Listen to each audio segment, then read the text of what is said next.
Hello friends. गतिमान technical hub में आपका बहुत बहुत स्वागत है। और जैसा कि आप जानते हैं कि इस चैनल पर आपको फिटर थ्योरी सविस्तार पूर्वक प्रोवाइड की जा रही है। और इसी के साथ साथ हमने एक आपके लिए model test paper fitter theory part 1 हमने आपको प्रोवाइड करा दिया था।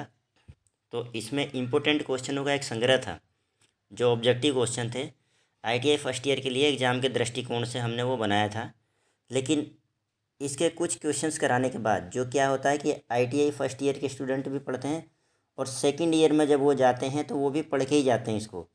तो इसके बाद हमने इस तरीके से क्वेश्चंस का सेटअप किया है कि फ़र्स्ट ईयर और सेकंड ईयर दोनों को मर्ज कर दिया है। तो ये जो हमारा फायर से रिलेटेड क्वेश्चन है, जितने भी जो वेरी इंपॉर्टेंट क्वेश्चन है आपके एग्ज़ाम के दृष्टिकोण से एग्ज़ाम में आते ही आते हैं, फायर के हिसाब जो फायर से रिलेटेड हैं कि ये आग किस प्रकार की है, आग के किन किन चीज़ों से आग लगती है, आग बुझाने के लिए क्या क्या यूज़ किया जाता है। तो उसके अकॉर्डिंग क्या है कि आपको ये क्वेश्चंस कराने के बाद जो क्वेश्चंस आपके कटिंग टूल्स, पार्ट्स, मेजरमेंट इन पे आधारित होंगे, तो वो सभी चीज़ें क्या है कि आपको उस हिसाब से प्रोवाइड की जाएगी कि आपके दोनों फर्स्ट ईयर और सेकेंड ईयर दोनों स्टूडेंट्स के लिए वो होंगी। तो इसमें लगभग आपको हमारा ये एम है कि 500 से 700 क्वेश्चन आपको इम्पोर्टेंट क्वेश्चन एग्ज़ाम की दृष्टिकोण से कराया जाएगा। इसलिए आप अच्छे से तैयारी कीजिए और फर्स्ट क्लास तरीके से अपने एग्ज़ाम की प्रिपरेशन को देखते हुए आप अपनी तैयारी कीजिए। और एग्ज़ाम आपके संभावित होने ही वाले हैं लगभग। तो आइए, जो हमने आपको पिछली सीरीज़ में 12 तक क्वेश्चन कराए थे उसकी सेकंड सीरीज़ है ये। इसके अंदर हम आपको ये क्वेश्चंस करवाते हैं। तो देखिए, ये पहला क्वेश्चन 13 नंबर का क्वेश्चन है। यहाँ से आज का सीरीज़ हम स्टार्ट कर रहे हैं। तो इसमें देखिए आप, ऑयल फायर। ऑयल फायर क्या होता है? तो ये हमने आपको बताया था उस वक़्त कि ये वर्ग ख में आता है, हैं? वर्ग ख में आता है। तो इसमें यानी वर्ग ख,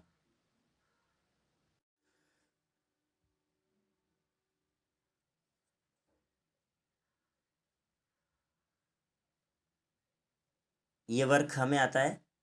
जो पेंट, वार्निश हैं, और ये तेल, ग्रीस। देखिए, गैसोलीन, सॉल्वेंट, तेल, ग्रीस, पेंट, वार्निश और लेकर्स, इन सभी से जो आग लगती है तो ये सब किस में आते हैं? आप जानते हैं ये सब किस में आते हैं? ये सब वर्ग ख में आते हैं। किस में? वर्ग ख में। तो इसलिए ये चीज़ें हमने आपको दिखा रखी है कि इसका आंसर क्या आएगा यहाँ पे, पेंट, वार्निश इत्यादि के कारण। ऑयल फायर किसके कारण? ये आपका ए नंबर का आंसर राइट होगा। तो ये पेंट इत्यादि के लिए आपका होता है। सेकंड देखिए, 14 नंबर का क्वेश्चन देखिए आगे। 14 नंबर के क्वेश्चन में क्या है? 14 नंबर के क्वेश्चन में आपका है, ये पूछ रहा है कि इलेक्ट्रिकल फायर। अब इलेक्ट्रिकल फायर किस कारणवश लगता है? तो ये हमें बताना है इसका कारण। इनमें से देखिए, पहला है पेंट वार्निश, तो ये तो होगा नहीं क्योंकि ये तो ऑयल फायर में आ गया। पाउडर, एल्यूमिनियम, जिंक आदि, ये भी नहीं होगा। तो ये खराब इलेक्ट्रिकल, देखिए, खराब इलेक्ट्रिकल फिटिंग के कारण होती है। अब खराब इलेक्ट्रिकल फिटिंग ऑप्शन दिया है तो इसका क्या तात्पर्य है? इसका तात्पर्य है कि फिटिंग में कोई ना कोई कमी रहेगी तभी ऐसा होगा। ये आंसर रहेगा इसका सी।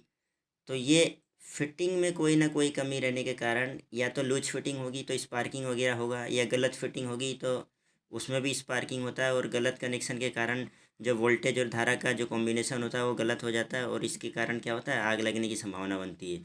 तो इस तरह की आग जो इलेक्ट्रिक फायर है वो क्या है, खराब इलेक्ट्रिकल फिटिंग के कारण होती है। और ये लकड़ी पेपर तो आपको पता ही है, ये आग अलग है बिल्कुल। इसी के साथ देखिए 15वां क्वेश्चन देखिए, मेटेलिक फायर। अब ये क्या होता है मेटेलिक फायर? अब ये भी खराब इलेक्ट्रिकल फिटिंग के कारण होता है मेटेलिक फायर, हैं? क्यों? क्योंकि देखिए, अब मेटेलिक फायर में क्या होता है, मैंने आपको जब पार्ट 1 अपलोड किया था ये टेस्ट पेपर का, तब आपको मैंने समझाया था कि जब धातु की आग को बुझाना होता है तब आग बुझाने वाले स्टैंडर्ड एजेंट अपर्याप्त और ख़तरनाक होते हैं, और ये इलेक्ट्रिक साजो सामान पर लगी आग होती है। तो ये जो होता है ये मेटेलिक फायर, ये भी क्या है, इलेक्ट्रिक वाले जो सामान होते हैं उनसे लगी आग, जैसे मोटर वगैरह हुआ, वो ये जितने भी आपका डायनमो वगैरह हुआ, इसमें जो आग लगती है वो मेटेलिक फायर कहलाती है। तो ये भी क्या होता है, ख़राब इलेक्ट्रिकल फिटिंग का मतलब ये है कि इलेक्ट्रिकल की जो फिटिंग हो रही है वो बराबर नहीं है उसमें कहीं ना कोई प्रॉब्लम हो जाती है। आगे देखते हैं। आइए 16 नंबर का क्वेश्चन देखिए। व्यक्ति द्वारा उठाए जा सकने वाले भार की मात्रा को ज्ञात करने का कौन सा मुख्य कारण नहीं है? तो गुण। देखिए, व्यक्ति द्वारा उठाए जा सकने वाले भार की मात्रा को ज्ञात करने का, अब भार की मात्रा ज्ञात करना है तो उम्र पे, शारीरिक सौष्ठव पे तो डिपेंड करेगा भाई। एक अगर नौजवान व्यक्ति जितना उठाएगा उतना वृद्ध व्यक्ति नहीं उठाएगा। तो स्थिति भी डिपेंड करती है। आप कभी कभी देखते हो ना, आप कोई भी चीज़ को किसी एंगल से उठा पाते हो और किसी एंगल से नहीं उठा पाते हो, तो आप फिर अपने आप को एडजस्ट करके उठाते हो। भारी लोड उठाने की आदत, अब जिसकी प्रैक्टिस है वो ज़्यादा उठाएगा। तो ये 3 कारण तो मैच होते हैं जो बिल्कुल अलग हैं। लेकिन ये गुण, अब गुण कुछ ऐसा प्रभावकारी चीज़ नहीं है कि आप उठा पाओ और दूसरा न उठा पाए, है ना। तो ये गुण एक अलग ही अपने आप में अलग चीज़ हो गया, ठीक है।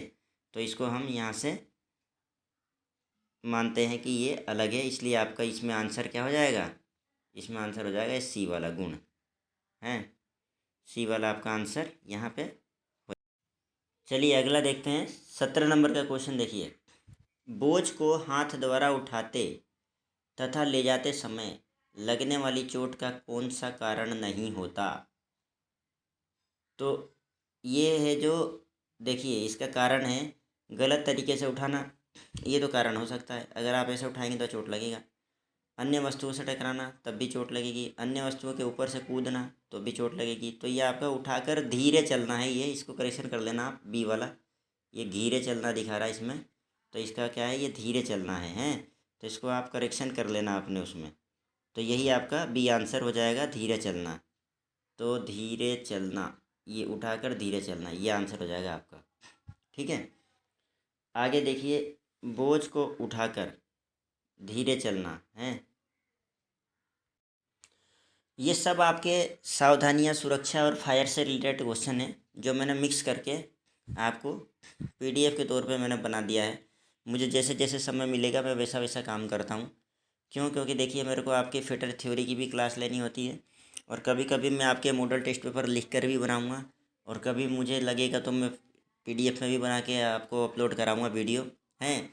इसी के साथ साथ एक क्लासेस कॉम्पिटिशन्स की मेरी और चलती है, गतिमान आईक्यू स्टडी के नाम से। तो वहाँ भी मैं जितने भी ये आरआरबी के, एनटीपीसी के, विद्युत विभाग के जितने भी वैकेंसी आती है उससे रिलेटेड मैं वहाँ साइंस और मैथ की क्लास चलाता हूँ। तो इसलिए आपको मैं बेहतर कंटेंट्स देने की कोशिश कर रहा हूँ। आप इनसे ये सारे क्वेश्चन आप पढ़ लेना, इसमें सुरक्षा, सावधानियाँ, फायर सबसे रिलेटेड आ गया है। इसलिए आप वीडियो को आखिरी तक देखें और इसको शेयर करें, हैं। देखिए अगला 18वां नंबर का क्वेश्चन है। भारी लोड को तल से उठाने एवं रखते समय हाथ की उंगलियों को चोट से बचाने के लिए क्या उपाय किए जाते हैं? तो आप जानते हैं कि ज़मीन के ऊपर आपको भारी बक्सा दे दिया जाए और बोला जाए कि आप इसको उठाओ, तो उठाना कैसे पॉसिबल होगा ही नहीं। तो आप क्या करोगे उस कंडीशन में? आप क्या करोगे, कुंदे उठाओगे, वो हैं, जो उसका कुंदा होता है बक्से का, वो पकड़ के उसको उठाने की आप कोशिश करते हो। होता है ना ऐसा? क्यों? क्योंकि ज़मीन के नीचे का तो आप, ये वाला आंसर रहेगा आपका फिर इसमें। क्योंकि ज़मीन का तो आप, आपकी उंगली तो जाएगी नहीं, जो पृष्ठभूमि रहती है ज़मीन की और बक्सा चिपका रहता है उससे, तो आप उंगली कैसे, और अगर आप रखोगे तो आपकी उंगली दबने का डर रहेगा। तो इसलिए लकड़ी के गुटके लगाते हैं ताकि आप बक्से को आराम से पकड़ सको और उठा सको, है ना। देखिए 19 नंबर का क्वेश्चन देखिए। निम्न में से, हैं, निम्न में से कौन सा श्रेणी ए में ठोस मटेरियल की आग है? ए में ठोस मटेरियल की आग है। तो ए में आपको मैंने पढ़ाया था, ए में मैंने आपको पढ़ाया था पहले ही दिन, और पहले दिन और पहला मॉडल पेपर दिया था उस दिन भी, मॉडल टेस्ट पेपर जो पहला मैंने जारी किया था आपके लिए, उस दिन भी मैंने कहा था आपसे कि श्रेणी ए में लगने वाले आग कौन कौन से के अंतर्गत, जैसे लकड़ी से लग के जाएगी आग, पेपर से, कपड़ा से, कूड़े से, करकट से, सब श्रेणी ए की आग है। तो आप चित्र देखो, पहला चित्र देखो, ये वाला, ये तो तेल वगैरह का दिखा रखा है, इसने कंटेनर रख रखा है, ये तो है नहीं। ये फ्लेम दिखा रखा है आपका सिलेंडर टाइप का, ये भी नहीं है ना। ये सेकंड वाला देखो आप, ये भी एक तरह से सी वाला है, ये भी महसूस नहीं हो रहा है। लेकिन देखो इधर, आपको देखो लकड़ी, पेपर, कपड़ा ये रखा ना, ये डी वाला, तो आपका ये आंसर हो जाएगा यहाँ पे। श्रेणी ए में आता है, ये आता है कि नहीं आता? तो इस प्रकार से आपका ये हो गया है। तो ये सारे अच्छे से क्वेश्चन करा रहा हूँ, सब एग्जाम के दृष्टिकोण से क्वेश्चन है, आप ध्यान रखना चाहिए। अब ये 20 नंबर का क्वेश्चन देखिए। द्रवित होने वाला ठोस है, द्रवित होने वाला यानी लिक्विड वाला, तथा ज्वलनशील द्रव की श्रेणी बी की आग है। अब ये भी मैंने आपको बता चुका हूँ कि आप जानते हो कि द्रव से लगने वाले आग हैं, यानी जो कैसे होंगे वो बी श्रेणी की आग होंगे, है ना। और बी श्रेणी की आग होने के साथ साथ ही क्या होंगे वो द्रवित, यानी वो पेट्रोल भी हो सकता है, गैस ये गैसोलीन हो सकता है, तेल हो सकता है, ग्रीस हो सकता है, पेंट हो सकता है, वार्निश हो सकता है, हैं। तो आपका पहला ही जो कंटेनर्स अभी अभी मैंने ऊपर बोला था कि ये तो तेल का कंटेनर्स नज़र आ रहा हमको दिखाई देने पे हम समझ जाते हैं इतना तो, क्योंकि आप अपन पढ़ रहे हैं तो अपने को इतना तो अभ्यास है, इस चित्र को देख के आप साफ साफ समझ रहे हो। तो आपका ए वाला आंसर हो जाएगा इसमें। कौन सा हो जाएगा? ए वाला आंसर आपका क्लियर हो जाएगा यहाँ पर, ये वाला आंसर हो जाएगा आपका। ठीक है, अगला क्वेश्चन देखिए आप। बाकी के तो ये आप जानते ही हो, ये तो ये श्रेणी का हो जाएगा, तो अपने लिए बी श्रेणी का वही वाला आ गया। ठीक है, अब द्रवित चित्र है, सॉरी दर्शित दर्शित चित्र है। 21 नंबर का क्वेश्चन है आपका, दर्शित चित्र है, हैं। तो ये ज़रा देखिए आप, दर्शित चित्र आपका ये वाला, इसकी बात कर रहा हो कि ये कौन सा चित्र है, हैं। तो इसे कहते हैं आदेशात्मक चित्र। कौन सा? आदेशात्मक चित्र। मैं क्या करूँगा कि जितने भी चित्र है ना उनका भी एक पीडीएफ बनाऊँगा मैं निकाल के, हैं। और उसके बाद उस पीडीएफ को निकाल के बना करके और इस पर अपलोड करूँगा इसी तरीके से, और सबके नाम एक दिन आपको लिखा दूंगा, तो ये सारे क्वेश्चन आपके उसमें इंक्लूड हो जाएंगे। ठीक है, तो आगे अपन यही करने वाले हैं। ओके, तो सभी स्टूडेंट्स ध्यान। तो आपका इसमें कौन सा आंसर हो जाएगा? ये आदेशात्मक चिन्ह में आंसर ए हो जाएगा आपका, है ना, क्योंकि ये जो चित्र है वो आदेशात्मक चित्र है। ठीक है, अब देखिए, उड़ने वाले चिप्स से बचाव के लिए किसका प्रयोग किया जाता है? क्वेश्चन नंबर 22 हैं। उड़ने वाले चिप्स से बचाव के लिए किसका प्रयोग किया जाता है? तो चिप्स जो होता है उड़ता है, ये आगे की बात आ गई क्वेश्चन। जैसे आप ड्रिलिंग करोगे, लेथ मशीन चलाओगे, उस वक्त का क्वेश्चन है ये, लेकिन फर्स्ट ईयर के हिसाब से इसमें इंक्लूड कर दिया है इसने। क्यों? क्योंकि इसमें भी आपका कोर्स में है, ये चीज़ें दिखाई जाती है, समझाई जाती है, जो बनाई जाती है, जो बनाते हैं आप। तो ड्रिलिंग वगैरह भी आप शुरू कर ही देते हैं फर्स्ट ईयर में ही लगभग। तो उड़ने वाले चिप्स, जो अपन चिप्स उड़ते हैं उनसे फेस शील्ड से बचा होता है। किससे? Face shield. ये है आपका डी आंसर इसका, हैं। तो आप इनको अच्छे से याद करें। ठीक है, अब निम्न चित्र किसका सूचक है? अब देखिए, ये भी क्वेश्चन है 23 नंबर का, जो है आपका क्वेश्चन है, निम्न चित्र किसका सूचक है ये। तो ये जो चित्र आपको दिखाई दे रहा है ये वाला, ये किसका चित्र है? हैं, तो चेतावनी चिन्ह है ये। क्या है? चेतावनी चिन्ह है। चेतावनी चिन्ह किससे? फ्लेम से है, आग से, हैं। और मतलब जिस भी तरह का होगा, जिस भी तरह का होगा आपका, जैसे आग से जोखिम है यहाँ पे, तो ये क्या है? चेतावनी चिन्ह है। ठीक है, यदि तो अभी तो हम इतनी बात करते हैं, आगे आपको और भी चीज़ें मैं दिखाऊंगा। जैसे जैसे क्वेश्चंस का पैटर्न चेंज होता जाएगा आपको सब बताता जाऊंगा। ये 23वां क्वेश्चन, अब ये 24वां क्वेश्चन देखिए आप। ये आपका दिया गया किसका सूचक है ना। ये बोलता है कि दिया गया किसका सूचक है। तो एक सेकंड रुक जाइए थोड़ा। अब ये आपको आपने कई जगह पे पढ़ा होगा, ये है पढ़ा है कि नहीं पढ़ा है? पढ़ा है ना। तो ये निषेधात्मक चिन्ह होता है। कौन सा होता है? ये जो चिन्ह है ये आपका निषेधात्मक चिन्ह है। ठीक है, तो निषेधात्मक चिन्ह ये क्या होता है, देखो सुन लो, इसके बारे में थोड़ा सा बता देता हूँ। हैं, वैसे सभी बताते हैं। तो एक सेकेंड, एक सेकेंड, एक सेकेंड, ये थोड़ा सा यहाँ पे मिसप्रिंट हो गया है, ये निषेधात्मक नहीं होगा, क्योंकि निषेधात्मक चिन्ह जो होता है ना वो आपके राउंड में ऐसा होता है, और ऐसे उस पर एक लाइन रहती है रोक रोक। जैसे आप स्मोकिंग पीते हैं तो एक सिगरेट दिखा देगा और ऐसे ऐसे फ्लेम दिखा देता है और ऐसे काट देता है वो, तो वो राउंड में होता है। ये एक्चुअल में निषेधात्मक नहीं है, इसको आप है ना सही कर लेना। ये आपका क्या है? ये आपका सूचना चिन्ह है। कौन सा है? ये आपका सूचना चिन्ह है। सूचना सूचना चिन्ह है आपका ये, है। इसको आप थोड़ा सा ठीक कर लेना इसको। ठीक है, सूचना चिन्ह मैं बोल के बता देता हूँ आपको। ये आपका है सूचना चिन्ह। कौन सा चिन्ह है ये? ये है आपका सूचना, ये वाला, ये इन्फॉर्मेशन होता है ना जो, ये सूचना चिन्ह, ये सूचना चिन्ह है आपका। तो इसमें क्या होता है, थोड़ी सी इसकी जानकारी ले लो। ये देखते ही मेरे को थोड़ा सा लगा कि आउट हो गया है, हैं, मिसप्रिंट हो गया है यहाँ। ये चिन्ह वर्गाकार आकार के होते हैं। कैसा होता है, वर्गाकार आकार का होता है। और इसका जो बैकग्राउंड है, जो आपको ये ब्लैक नज़र आ रहा है ना, ये क्या है कि अब ये तो प्रिंटिंग है, तो ये जो ब्लैक वाला है ये बैकग्राउंड हरे रंग का होता है एक्चुअल में। और इस पर जो ये चिन्ह है ये तो सफ़ेद ही रहता है उसमें भी, और इसमें भी सफ़ेद दिखा रखा है ये प्लस का जो चिन्ह है, लेकिन बैकग्राउंड इसका ग्रीन कलर का होता है, हैं। तो इसको थोड़ा सा आप सही कर लेना, क्योंकि मैं हाथ, अगर कोई ऐसी मिस प्रिंटिंग आती है, गलती होती है, तो मैं हाथों हाथ सही करा दूंगा, है ना। यदि उस मेरा ध्यान उस वक्त नहीं जाता है तो हो सकता है कि मैं आपको बाद में भी इसकी सूचना दूंगा, लेकिन आपके क्वेश्चन सारे एकदम एक्चुअल सही और करेक्ट रहेंगे, ठीक है। क्योंकि ये गलतियाँ देखिए हर जगह हो जाती है, सभी से होती है। तो एक्चुअल में यहाँ मिस प्रिंटिंग की वजह से ऐसा हो गया, इसलिए आप इस पर ध्यान न दें, और मैंने आपको सही करा दिया। ये सूचना चिन्ह है, ध्यान रखना आप, और वेरी इंपॉर्टेंट है ये, वेरी इंपॉर्टेंट है आपके लिए, है ना। इसको ये याद और कर लेना आज यहाँ पे। अब देखिए, एक बात का ध्यान रखना, इसका बैकग्राउंड ग्रीन कलर का होता है और इसमें प्लस का चिन्ह होता है वाइट कलर का, है ना। इसे सूचना चिन्ह कहते हैं, ठीक है। और मेडिकल फर्स्ट एड बॉक्स पर भी आपने कहीं कहीं ऐसा चिन्ह देखा होगा, तो उस पर रेड कलर का होता है।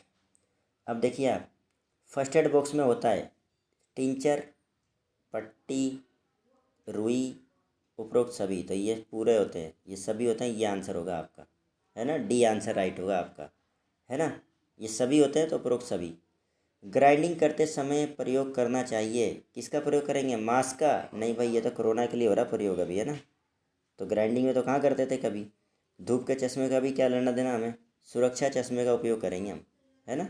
कौन सा, सुरक्षा चश्मे का, ठीक है। आगे देखिए, तेलीय फर्श को निम्न द्वारा साफ करना चाहिए। अब जहाँ ऑयल गिर जाता है उस फर्श को कैसे साफ करेंगे हम, कैसे साफ करेंगे बताइए, पानी डालकर ना, और फैल जाएगा वो, तो आग फैल जाता है। क्यों फैलता है आग, क्यों, क्योंकि तेल जब गिरता है और उसमें पानी डालेंगे तो पानी के साथ बहता है। तो क्या करेंगे, रेती डालकर, रेत वगैरह डाल के, जो बालू होता है, सैंड होता है, उसको डालकर साफ़ करते हैं, तो उससे क्लीन हो जाता है वो। और अगला देखिए आप, ये आपका क्वेश्चन है अगला, 28 नंबर का क्वेश्चन है कि टेम्पर्ड जॉब को ग्राइंड करते समय ठंडा करने के लिए क्या प्रयोग करते हैं। टेम्पर्ड जॉब को, अब आप जानते हो ना, ग्राइंड करते समय वो क्या होता है, टेम्पर्ड जॉब गर्म होता है, तो कूलेंट डालते हो आप लोग, तो वहाँ पे पानी का यूज करते हैं उसके लिए, कूलेंट, कूलेंट के रूप में क्या यूज करते हैं, पानी का, यानी जल का उपयोग किया जाता है। तो ये 28 तक आपके क्वेश्चन थे, जो पहले 13 तक 12 तक कराए थे मैंने, 12 से लेके फिर 12 तक करा दिए थे फर्स्ट में। और ये आपका सेकंड वाला जो है, ये सेकंड मॉडल पेपर जो आपका रहेगा, उसमें 13 से 28 तक क्वेश्चन मैंने अवेलेबल करा दिया, यानी 15 क्वेश्चन हो गया, लगभग 15-16 क्वेश्चन। तो आज तक की वीडियो में यहीं तक, और इसके बाद के इम्पोर्टेंट क्वेश्चन मैं फिर लेके आपके लिए हाजिर होऊंगा। तब तक के लिए आप थ्योरी पार्ट में अपलोड करता हूँ, तो थ्योरी पढ़िए, हैं, और अपनी तैयारी को बेहतर कीजिए। और ये सारे क्वेश्चन मैं जैसे जैसे डाल रहा हूँ वैसे वैसे आप याद करते रहिए। देखिए, पढ़ना कहीं से भी, आप कहीं से भी पढ़िए, लेकिन अगर इस वीडियो चैनल पर आप आते हैं, गतिमान टेक्निकल हब पर आप आते हैं, तो आप अच्छे से देखें इसको और हर क्वेश्चन को पढ़ें, क्योंकि मैं हर चीज़ समझाने की कोशिश करता हूँ बारीकी से, हैं। तो इस यहाँ से आपकी प्रिपरेशन भी बहुत अच्छी हो जाएगी। तो आप क्या है, अच्छे से देखिए और यहाँ के सारे क्वेश्चन आप इस चैनल के याद करिए। और यदि कोई आपके भाई बहन या आप खुद कंपटीशन लेवल की तैयारी करते हैं जॉब पाने की, जैसा कि मैं क्या कहता हूँ हर वीडियो में, हमारा उद्देश्य केवल जॉब पाना नहीं है या केवल आईटीआई करना नहीं है। हमारा उद्देश्य क्या है कि आईटीआई में पास होने के साथ साथ तुरंत प्रभाव से जल्दी किसी भी वैकेंसी में सेलेक्ट होना है। तो हमारा एक्चुअल उद्देश्य रोजगार का क्षेत्र है ना। तो आईटीआई में तो पास होना ही है, यानी हमको एक तीर से दो शिकार करने हैं, एक तो आईटीआई उत्तीर्ण करनी है और एक जॉब प्राप्त करना है। तो इसी उद्देश्य से मैंने अपने ये दो चैनल चलाए हैं, गतिमान टेक्निकल और गतिमान आईक्यू स्टडी। तो आप दोनों चैनलों पर विजिट करें और इस वीडियो को ज़्यादा से ज़्यादा शेयर करें, क्योंकि जो स्टूडेंट्स साधनों के अभाव में चलते हैं, गांव में दूर दराज में आज भी नेटवर्क नहीं आते हैं और बराबर वीडियो नहीं देख पाते हैं वो लोग भी, तो वो कहीं ना कहीं अपनी कोई ना कोई व्यवस्था बैठा के इस तरीके से कि शॉर्ट टाइम में अच्छी तैयारी कर सकें। और कोचिंग नहीं जा पाते हैं वो, तो बहुत सारी चीज़ों का अभाव है अब। तो उन सभी चीज़ों को देखते हुए मैंने एकदम जीरो से, बेसिक से स्टार्ट किया है। तो आप बिल्कुल बारीकी से हर चीज़ को समझें, ठीक है। तो आज तक की वीडियो में यहीं तक, मिलते हैं नेक्स्ट सेशन में। तब तक के लिए आप अच्छे से पढ़ाई करें और आपके उज्जवल भविष्य की कामना करते हुए, जय हिंद, जय भारत, टेक केयर।